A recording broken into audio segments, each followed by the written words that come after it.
नमस्कार प्यारे विद्यार्थियों, आज के एग्रीकल्चर के इस वीडियो के अंतर्गत हम वर्मी कंपोस्ट खाद के बारे में अध्ययन करेंगे। जैसा कि वर्मी कंपोस्ट के बारे में हम बताते हैं कि ये खाद जो है, जैसा कि वर्मी यानी वॉर्म्स यानी कीड़ों के द्वारा, यानी कीड़े कौन से काम में लेते हैं हम यहाँ पर जो है केंचुए। तो केंचुए की सहायता से हम क्या करते हैं, इस खाद को निर्मित करते हैं। तो यहाँ पर हम बात करें कि वर्मी कंपोस्ट जो खाद है, उस वर्मी कंपोस्ट खाद को की परिभाषा किस प्रकार से लिखी जाए। अगर 1 नंबर का प्रश्न आता है कि वर्मी कंपोस्ट से आप क्या समझते हैं, तो आप लिख सकते हैं कि केंचुओं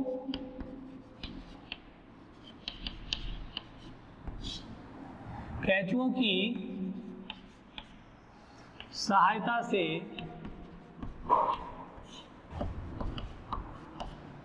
या केंचुओं के द्वारा कृषि अपशिष्ट, कार्बनिक पदार्थ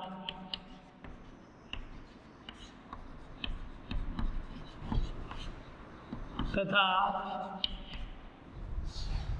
मिट्टी को पचाकर निर्मित उत्तम प्रकार की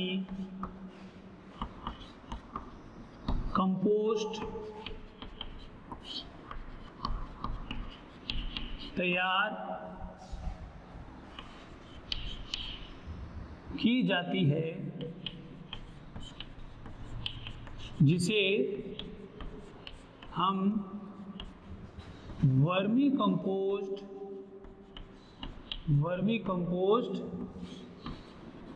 खाद कहते हैं।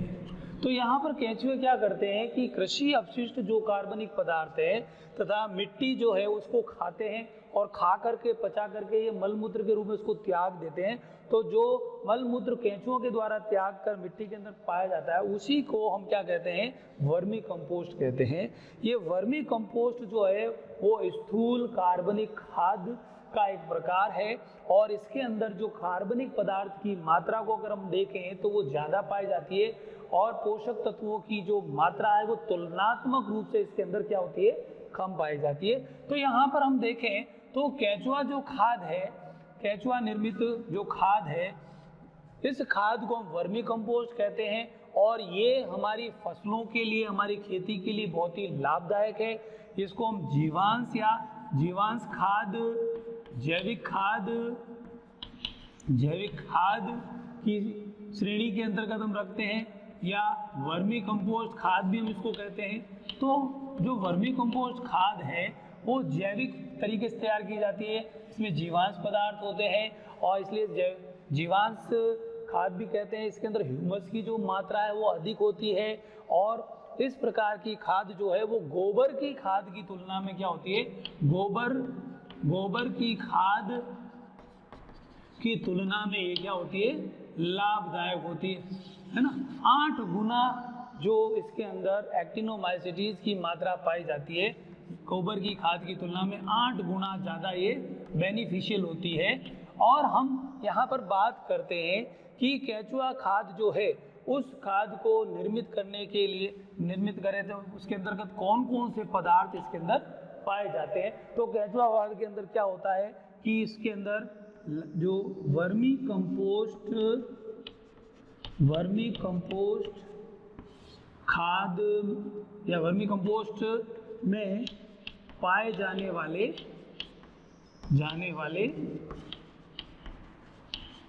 पदार्थ, तो पाए जाने वाले पदार्थ कौन कौन से हैं इसके अंदर देखो, एक तो कार्बनिक पदार्थ पाया जाता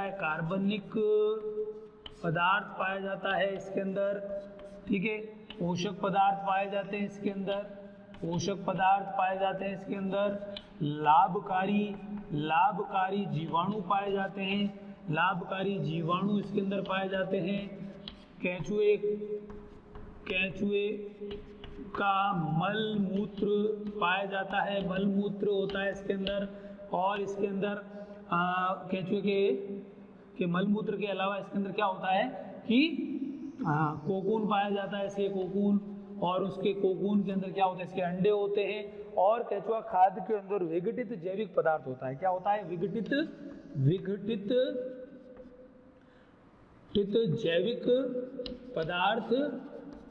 जैविक पदार्थ इसमें पाया जाता है। तो ये पदार्थों के समावेश से निर्मित ये पदार्थ होता है वर्मी कंपोस्ट में। ये सारी चीज़ें पाई जाती हैं। और इन पदार्थों को हम देखें तो ये हमारे जो खेती के लिए बहुत ही लाभदायक, क्योंकि इसमें किसी भी प्रकार का कोई भी रासायनिक पदार्थ नहीं पाया जाता है, केमिकल बेस्ड नहीं होता है। और ये हमारी जैविक खेती के लिए बहुत ही फायदेमंद और लाभकारी, जो खाद की बात करें तो सबसे ज़्यादा हमारे लिए लाभकारी है। और 1 हेक्टेयर भूमि के अंदर हम इसकी बात करें तो 5 से 6 टन प्रति हेक्टेयर हम जो है खाद्यान्न के लिए इसका इस्तेमाल कर सकते हैं। और अगर हम इस खाद को जब हम मिलाते हैं मृदा के अंदर भूमि की तैयारी के समय, तो उस समय हम क्या कर सकते हैं, 2.5 से 3 टन प्रति हेक्टेयर इसको हम भूमि की तैयारी के समय, मृदा को तैयार करते समय इसको मिला सकते हैं। तो ये पदार्थ जो है वो हमारे लिए केंचुआ खाद या केंचुए से निर्मित जो पदार्थ है, जो जैविक खाद है, उसका हम इस्तेमाल हम खेती के अंदर करते हैं। तो हम इससे हमें जो खाद्य पदार्थ जो हमें प्राप्त होते हैं जो फसलों से, उनकी गुणवत्ता अधिक होती है, लाभकारी होता है और किसी भी तरह का कोई अनुषंगी प्रभाव इसके अंदर नहीं पाया जाता है। तो यहाँ पर हम वर्मी कंपोस्ट खाद के उपरांत हम बात करते हैं कि इस खाद को आखिर निर्मित कैसे किया जाता है।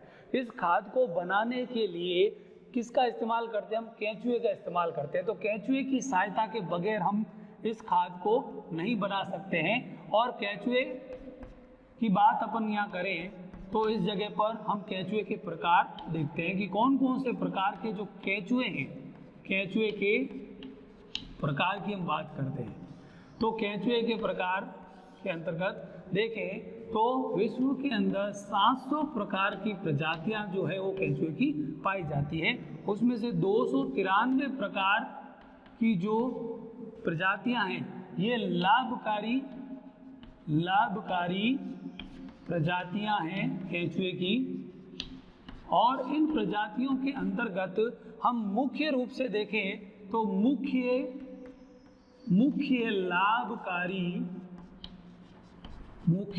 लाभकारी प्रजातियां कौन कौन सी हैं? तो यहाँ पर मुख्य लाभकारी प्रजातियों की अगर अपन बात करें तो पहला जो प्रकार है वो एपिजिक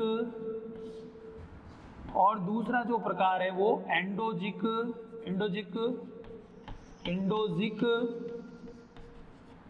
और तीसरा जो इसका प्रकार है वो है डायोजिक। तो एपिजिक, एंडोजिक और डायोजिक ये 3 प्रकार के केंचुए जो है मुख्य रूप से लाभकारी प्रजातियां हैं। तो एपिजिक प्रकार के केंचुए की अगर अपन बात करें तो इसके अंतर्गत हम देखते हैं ये 1 मीटर की गहराई में पाया जाने वाला केंचुआ है और 1 मीटर की गहराई में ये पाया जाता है। वैसे हम देखा जाए तो हम ये बात करते हैं कि केंचुए जो हैं वो किसानों के मित्र कहे जाते हैं। केंचुओं के द्वारा मिट्टी के अंदर क्या होता है, पोलापन होता है, भुरभुरापन आता है, ह्यूमस का निर्माण होता है। मिट्टी जो है वो जड़ क्षेत्र को जो पानी की आवश्यकता जो उसको प्राप्त होती है और जड़ क्षेत्र के अंदर जो भी नमी है उसको बनाए रखने में ये मदद करती है। जड़ क्षेत्र के फैलाव के लिए भुरभुरी जमीन चाहिए, मिट्टी चाहिए, पोली मिट्टी चाहिए। तो उसके लिए ये केंचुए क्या करते हैं, 1 मीटर की गहराई तक क्या करते हैं, ये सुरंग बना लेते हैं, गहराई में घुस जाते हैं, बिल बना लेते हैं और वहाँ पर उपस्थित जो कार्बनिक पदार्थ, मृदा में जो कार्बनिक पदार्थ है, कार्बनिक पदार्थ जो है उसकी मात्रा को ये ज़्यादा खाते हैं, जबकि मिट्टी को ये क्या करते हैं, कम खाते हैं। तो 90% अगर अपन देखा जाए तो ये कार्बनिक पदार्थ का सेवन करते हैं और 10% क्या करते हैं, ये मिट्टी का सेवन करते हैं। और इस प्रकार से जो ये इन चीज़ों को खा करके, पचा करके जो मल मूत्र त्यागते हैं और उसके द्वारा क्या होता है, वर्मी कंपोस्ट तैयार होता है। एक उत्तम क्वालिटी का, उत्तम प्रकार का एक कंपोस्ट तैयार होता है और उस कंपोस्ट का इस्तेमाल हम क्या करते हैं, जैविक खेती के दौरान करते हैं। और यहाँ पर हम इसकी बात करें तो इसके अंदर अलग अलग प्रकार की प्रजातियां पाई जाती है, जिसमें सबसे लाभकारी जो प्रजाति जो राजस्थान के परिदृश्य के अनुसार देखें तो वो है आइसिनिया फोएटिडा। वैसे इसके अंतर्गत देखो पैरेनिप्स जो प्रजाति है, पैरेनिप्स है, आर्वोसिकोली है, आर्वोसिकोली है, आर्वोसिकोली और फेरेटिमा, फेरेटिमा इलोंगेटा, इलोंगेटा, फेरेटिमा इलोंगेटा और आइसिनिया, आइसिनिया फोएटिडा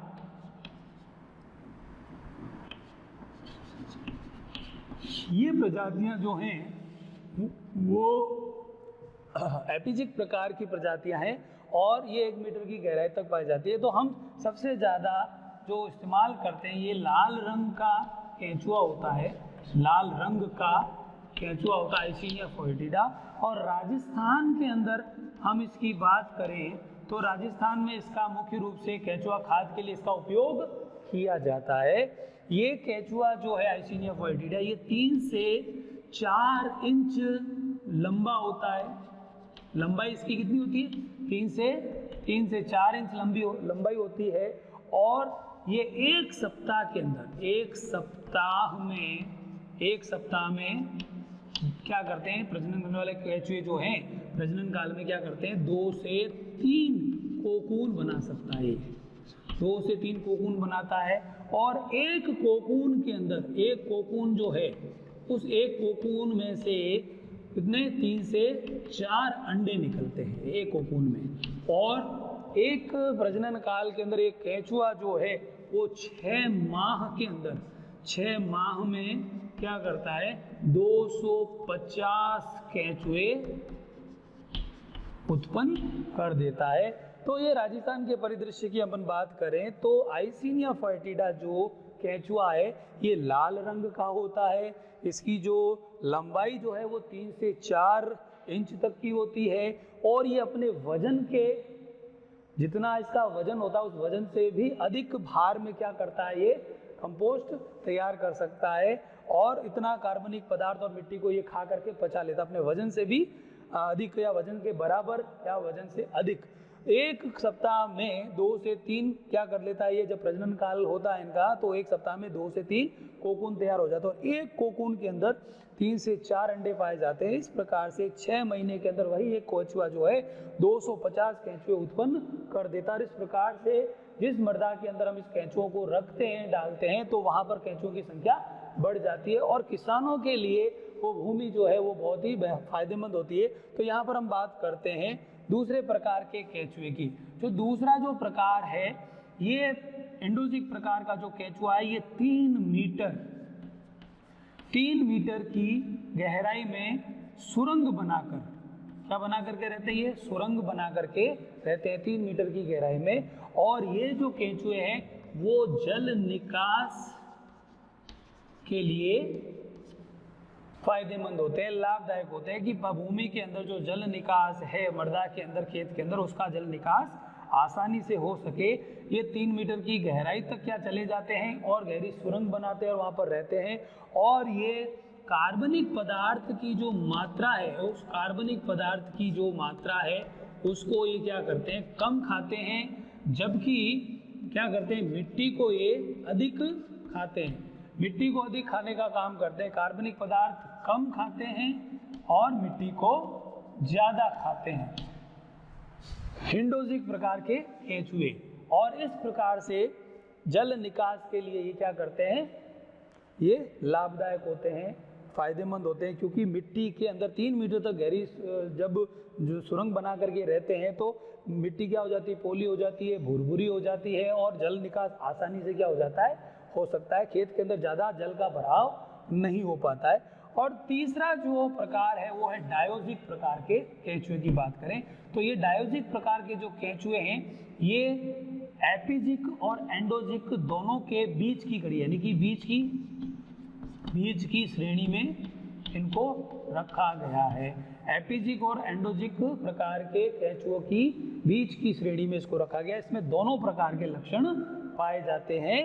और हम बात करते हैं अब इसके बाद में वर्मी कंपोस्ट बनाने की। तो यहाँ पर हम अब आगे पढ़ेंगे केंचुए के प्रकार के बाद में हम आते हैं कि इस कंपोस्ट खाद को तैयार करने के लिए हमारे पास में किस प्रकार का स्थान का हमें चयन करना चाहिए, है ना। तो स्थान चयन की बात अगर हम करते हैं तो यहाँ पर हम स्थान चयन के लिए हम क्या करते हैं कि जो वर्मी कंपोस्ट बेड हमको बनाना है वो कैसी जगह पर हो, ऊंची जगह पर हो और छायादार जगह पर होना चाहिए। तो वर्मी कंपोस्ट बेड क्या बनाने की, वर्मी कंपोस्ट बनाने की विधि। और वर्मी कंपोस्ट बनाने की विधि के अंदर अगर हम बात करें, वर्मी कंपोस्ट बेड, तो वर्मी कंपोस्ट बेड जो है वो कैसा होना चाहिए, ऊंचे स्थान का, ऊंचे व छायादार स्थान का क्या करते हैं हम यहाँ पर चयन करते हैं। तो पहली बात तो ये आती है कि हम कैसा स्थान का चयन करें, ऊंचे और छायादार स्थान का चयन करें। दूसरी बात आती है कि ये जो बेड हम तैयार कर रहे हैं उसकी लंबाई कितनी होनी चाहिए। लंबाई की अगर अपन बात करें तो लंबाई हम रखते हैं इसमें 40 से 50 फीट। और चौड़ाई की अगर अपन बात करें तो चौड़ाई जो है इसके अंदर अपन कितनी रखते हैं, 3 से 4 फीट। लेकिन जो उपयुक्त चौड़ाई है वो हमको 4 फीट ही रखनी चाहिए। 4 फीट के अंदर क्या कर सकते हैं हम, इसको इकट्ठा करने में हमको आसानी रहती है, तो इसकी चौड़ाई है। और अगर इसकी ऊंचाई की अपन बात करें तो 1.5 फीट की जो ऊंचाई तक हम क्या करते हैं, परतों को परत दर परत भरते हुए इसकी ऊंचाई जो है वो हम कितनी रखते हैं, 1.5 फीट तक रखते हैं। तो अब बात आती है कि वर्मी कंपोस्ट जो बेड है, इस वर्मी कंपोस्ट बेड को तैयार करके हम वर्मी कंपोस्ट बनाने की जो विधि के अंतर्गत हम इसको रखते हैं। पहला चरण हमारा यही है कि हम वर्मी कंपोस्ट बेड को तैयार करें। उसके लिए हम क्या करें, ऊंचे और छायादार स्थान का चयन करें। अगर हमारे पास में छायादार स्थान नहीं है तो हम क्या कर सकते हैं, उस जगह पर छप्पर लगा सकते हैं। और आवश्यकता अनुसार हम क्या कर सकते हैं, ये जो लंबाई है उसको हम घटा बढ़ा सकते हैं, चलो ठीक है ना। लेकिन हम ऊंचे और छायादार स्थान पर हम क्या कर सकते हैं, 2 से 3 क्यारियां भी बना सकते हैं। सुविधा अनुसार हम 1 क्यारी बनाए या 2 या 3 या उससे अधिक क्यारियां भी हम बना सकते हैं। लेकिन हमारे पास में जो स्थान ऊंचा होना चाहिए और छायादार होना चाहिए। और क्योंकि केंचुए जो होते हैं वो प्रकाश के प्रति क्या होते हैं, ऋणात्मक रूप से वो उससे दूर भागते हैं ना, ऋणात्मक प्रतिरोधक पाई जाती है उसके अंदर। तो केंचुए जो है वो प्रकाश के प्रति जाने वाले नहीं, प्रकाश से दूर भागने वाले होते हैं, ठीक है ना। तो प्रकाश के प्रति जो उनका अनुचलन है वो नहीं होता है उनके अंदर। और ये केंचुए जो है वो गहराई में इसीलिए छुपे रहते हैं ताकि प्रकाश का ताप। और हम यहाँ बात करते हैं कि जब हम खाद बनाते हैं तो हमें 30% की जो है नमी वो हमको बनाए रखना है, ठीक है ना। जब हम खाद बनाते हैं तो उसके लिए 30% नमी की आवश्यकता होती है। और 30% नमी के साथ साथ हमको जो टेम्परेचर की अपन बात करें तो 25 से 30 डिग्री सेंटीग्रेड जो तापमान है उसकी हमको आवश्यकता होती है। और इस प्रकार से जब हम वर्मी कंपोस्ट बेड की हम भराई करते हैं, जब हम वर्मी कंपोस्ट बेड की भराई करते हैं तो सबसे पहले हम क्या करते हैं, पहली जो परत है उस पहली परत के अंदर हम क्या करते हैं, बिछावन जो है पहली परत में, जो कि 3 इंच मोटी एक परत होती है। और इस 3 इंच मोटी परत के अंदर अपन क्या कर देते हैं, भूसा, मामूली सड़ा भूसा काम में लेते हैं, तिनके काम में लेते हैं, तिनके, ठीक है, कड़वी है, बचा हुआ चारा है, तो ये हम चीज़ें क्या करते हैं, जुट है, ठीक है ना, तो ये हम इस्तेमाल कर सकते हैं। तो पहली परत जो है वो हम वर्मी कंपोस्ट बनाने के लिए हम पहले परत के अंदर क्या करते हैं, मामूली सड़ा भूसा और जो है वर्मी कंपोस्ट बेड के अंदर बिछा करके 3 इंच मोटी हम क्या करते हैं, एक परत तैयार कर लेते हैं। जब इस परत को बिछा देते हैं तो इसके ऊपर जब हम दूसरी परत बिछाई जाती है, दूसरी परत को बिछाने के लिए हम इसके अंदर क्या करते हैं, दूसरी परत को बिछाने के लिए हम इसमें गोबर या कंपोस्ट डालते हैं। दूसरी जो परत है, दूसरी परत जो है उसमें हम गोबर या कंपोस्ट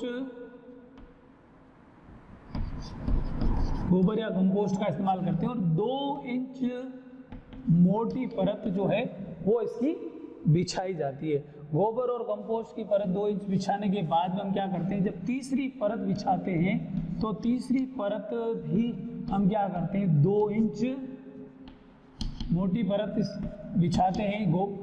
लेकिन जब हम परत बिछाते हैं, पहली परत बिछाई तो हम उसके ऊपर क्या कर देते हैं, पानी का छिड़काव कर देते हैं, ठीक है ना। और पानी का छिड़काव करने के बाद में हम दूसरी परत जो है गोबर और कंपोस्ट डाल करके उसको देते हैं। फिर हम क्या करते हैं, जब दूसरी परत हम बिछा देते 2 इंच, फिर उसके ऊपर फिर हम पानी का छिड़काव कर देते हैं। और तीसरी, इस प्रकार से हम परत दर परत हम क्या करते जाते हैं, पानी का छिड़काव करते हैं। हर परत के बाद हमको पानी का छिड़काव करना है। 2 इंच मोटी परत हम बिछा करके इसकी वर्मी कंपोस्ट डालते हैं। अब ये वर्मी कंपोस्ट भी हम इस तीसरी परत के अंदर डालते हैं, जिसके अंदर क्या होते हैं, केंचुए होते हैं। क्या होते हैं, केंचुए। और वो भी क्या होते हैं, केंचुए कोकून सहित होते हैं। कोकून सहित हम क्या करते हैं, इसके अंदर डाल देते हैं। केंचुए तथा कोकून, केंचुए और कोकून दोनों को मिला करके वर्मी कंपोस्ट जो है, जिसमें ये दोनों चीज़ें होती हैं, उसको हम मिला करके बिछा करके तीसरी परत जो है 2 इंच मोटी हम बिछा देते हैं। अब इसके ऊपर हम क्या करते हैं, चौथी परत बिछाते हैं। चौथी परत हम बिछाते हैं। चौथी परत के अंदर हम क्या करते हैं कि गोबर और गोबर तथा कृषि अपशिष्ट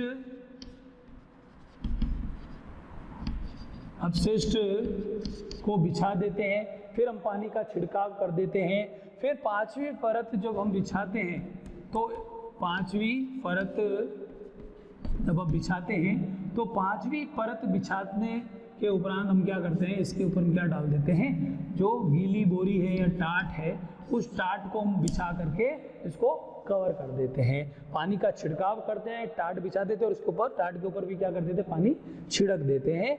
और इस प्रकार से जो केंचुए है कि ये जो हम वर्मी कंपोस्ट बेड के अंदर जो है 1.5 फीट तक की हम क्या कर देते हैं, हाइट के अंदर इसकी परतों को निर्मित कर देते हैं। और इस प्रकार से जो परत दर परत जो है हम उसको छिड़काव करते रहते हैं। और जो है वर्मी कंपोस्ट बेड के अंदर लगभग 60 दिन के अंदर, कितना, 60 दिन के अंदर केंचुए जो है वो कार्बनिक पदार्थों को खा करके, पचा करके उसको वर्मी कंपोस्ट खाद के अंदर बदल देते हैं। जब हम देख लेते हैं कि भी वर्मी कंपोस्ट खाद तैयार हो चुकी है, बन चुकी है, तो 60 दिन में ये तैयार हो जाती है। तैयार होती है तो हम छिड़काव क्या कर देते हैं, बंद कर देते हैं। छिड़काव बंद। 60 दिन बाद हम क्या करते हैं, इसके अंदर 2 महीने बाद में छिड़काव को बंद कर देते हैं। छिड़काव बंद करने से क्या होता है कि ऊपर जो नमी बनी रहती है वो नमी धीरे धीरे सूख जाती है और केंचुए जो है वो निचली परत के अंदर चले जाते हैं, ताकि हम क्या कर सके, जब हम उस वर्मी कंपोस्ट खाद को जब हम निकालें तो केंचुओं को नुकसान ना पहुंचे। तो हम ऊपर से क्या कर लेते हैं, वर्मी कंपोस्ट खाद को निकाल करके इकट्ठा कर लेते हैं। और 3 से 4 फीट की जो चौड़ाई है वो हमारे लिए बहुत फायदेमंद होती है। और यहाँ पर हम बात करें कि वर्मी कंपोस्ट खाद जो है वो किस प्रकार से हमारे लिए लाभदायक है, तो यहाँ पर लाभ की दृष्टि से देखें तो वर्मी कंपोस्ट खाद जो है वो 8 गुना जो है वो क्या होती है, एक्टिनोमाइसिटीज से भरपूर होती है। 8 गुना ज़्यादा इसके अंदर एक्टिनोमाइसिटीज पाए जाते हैं, जो कि लाभकारी होते हैं। और खाद के लिए ये खाद जो है लाभ की दृष्टि से देखा जाए तो ये इसमें ह्यूमस की जो मात्रा है वो अधिक पाई जाती है, ठीक है। इसमें कार्बनिक कार्बनिक पदार्थ और पोषक पदार्थ की मात्रा क्या पाई जाती है, अधिक पाई जाती है। कार्बनिक पदार्थ, पोषक पदार्थ की मात्रा भी ज़्यादा पाई जाती है, ह्यूमस की मात्रा ज़्यादा पाई जाती है। एक्टिनोमाइसिटीज की जो मात्रा है वो भी इसके अंदर 8 गुना ज़्यादा पाई जाती है। गोबर की खाद की तुलना में ये 8 गुना ज़्यादा क्या होती है, फायदेमंद होती है। इसके अंतर्गत अपन बात करें तो यहाँ पर इसके अंदर जल धारण क्षमता भी क्या होती है, जल धारण क्षमता भी अधिक होती है। मृदा की जो संरचना है वो भी सुधर जाती है। और वर्मी कंपोस्ट की खाद के प्रयोग करने से हम क्या कर सकते हैं, मृदा के अंदर जो भुरभुरापन है वो भी बना रहता है, भुरभुरापन भी बना रहता है। और मृदा के अंदर हम लंबे समय तक क्या कर सकते हैं, नमी को बनाए रख सकते हैं, तो ये वर्मी कंपोस्ट खाद के कारण क्या होता है कि एक तो केंचुआ क्या करता है, ऑक्सीजन नामक एक हार्मोन का भी स्त्रावण करता है, तो रोग प्रतिरोधी क्षमता भी इसकी क्या होती है, अधिक होती है। पादप वृद्धि की दृष्टि से देखें तो पादपों की वृद्धि बढ़ती है, ह्यूमस। और ये खाद पूरी तरह से देखा जाए तो जैविक पदार्थ से निर्मित होती है, पूरी तरह से सुरक्षित होती है। और इसके अंदर दीमक का, खरपतवार का प्रकोप जो है, खरपतवार और दीमक का जो प्रकोप है वो भी नहीं हो पाता है। ठीक है, तो इतनी सारी चीज़ों के फायदे की वजह से हम क्या कर सकते हैं, वर्मी कंपोस्ट खाद का प्रयोग हम करें। और वर्मी कंपोस्ट खाद के प्रयोग की अगर विधि की बात करें, किस प्रकार से इसका प्रयोग किया जाता है, जब हम खेत की तैयारी करते हैं तो उस समय हम क्या करते हैं कि 2.5 से 3.0 जो टन खाद है वर्मी कंपोस्ट, वो हम मृदा तैयारी के समय क्या कर सकते हैं, मृदा तैयारी के समय यानी खेत की जुताई के समय हम इसके अंदर मिला सकते हैं। अगर हमें खाद्यान्न फसलों की बात करनी है, खाद्यान्न फसलों के अंतर्गत हमको इसका इस्तेमाल करना है, तो हम 5 से 6 टन जो है खाद वो प्रति हेक्टेयर हम क्या कर सकते हैं, इसका अंदर इस्तेमाल कर सकते हैं। और इसी प्रकार से ये निर्मित जो खाद है उसका हम प्रयोग कर सकते हैं। और इसी के साथ में हम आगे की जानकारी जो है अगले वीडियो के अंदर देखेंगे। और इस चैनल को लाइक करें, सब्सक्राइब करें। धन्यवाद।